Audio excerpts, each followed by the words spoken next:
Hello. As I look back over 2018, I'm reminded of a time I saw Sir David Attenborough on a train back from Brussels, which got me thinking about the growing environmental challenges for people around the world, but also for horses. Here in the UK, we had the beast from the east back in March that hit on multiple occasions, and then the near drought conditions over the summer, which collectively sent calls to our welfare lines spiralling. Now, whilst that has receded, we recognise that there still may be growing concerns for horses as we go into the winter, with the cost of bedding and of forage.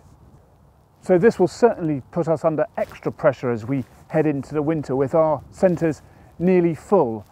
And in changing times, we recognise the increasing challenge of having youngsters in our centre. This year alone, 29, 12 of whom have been born from welfare cases that we've taken in.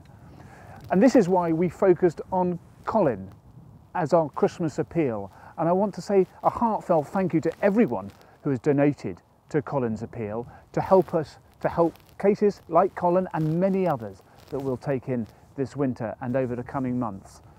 And if you haven't heard about Colin's story, please do visit our website.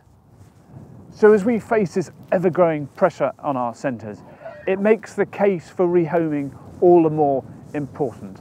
And I want to say a huge thank you to so many people who have rehomed horses, ponies and donkeys from this year, and will hopefully be a record year of over 300 animals.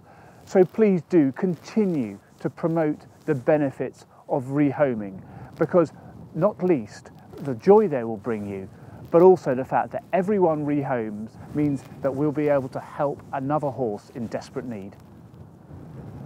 And of course, as we reach the end of 2018, we live in times of huge political uncertainty, not only with Brexit, but also with the forthcoming elections across the European Union.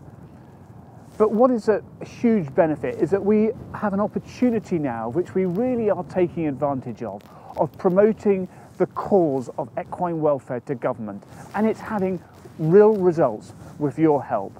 This year alone, we have new legislation around the licensing of equine establishments, the requirements for all abattoirs to have CCTV, for the updating of the code of practice for equines, and in England at least, for new equine identification regulation.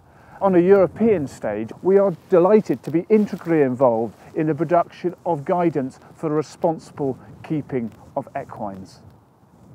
And of course, our founding campaign to end the long-distance transport of horses to slaughter continues to make great progress with your help, where the latest numbers have seen a reduction from around 50,000 a year to 30,000.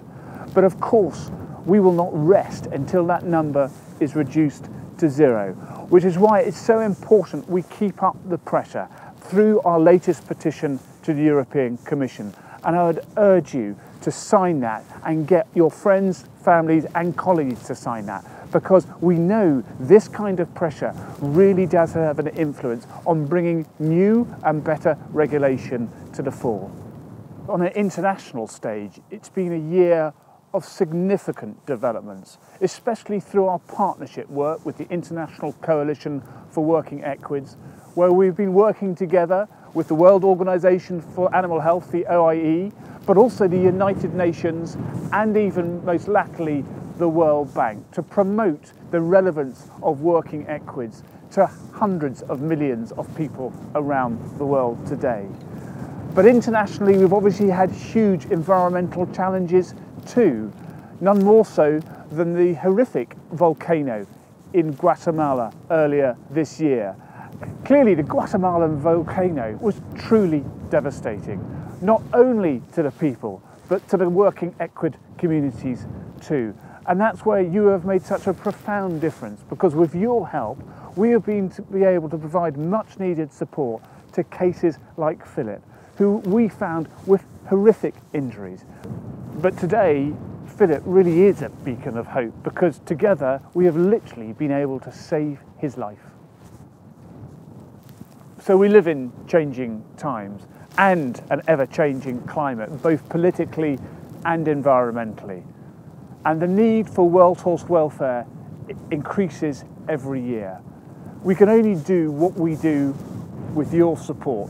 And together we really are making a profound difference for thousands of horses, ponies, donkeys and mules around the world. So I just wanted again to extend my thanks to you all for being part of the World Horse Welfare family and being part of this journey that we're on to make such a difference for so many equines. And as we reach the end of 2018, I wanted to say a really Merry Christmas to you, your family, your friends, and of course all your equines, and to wish you all the very best for 2019.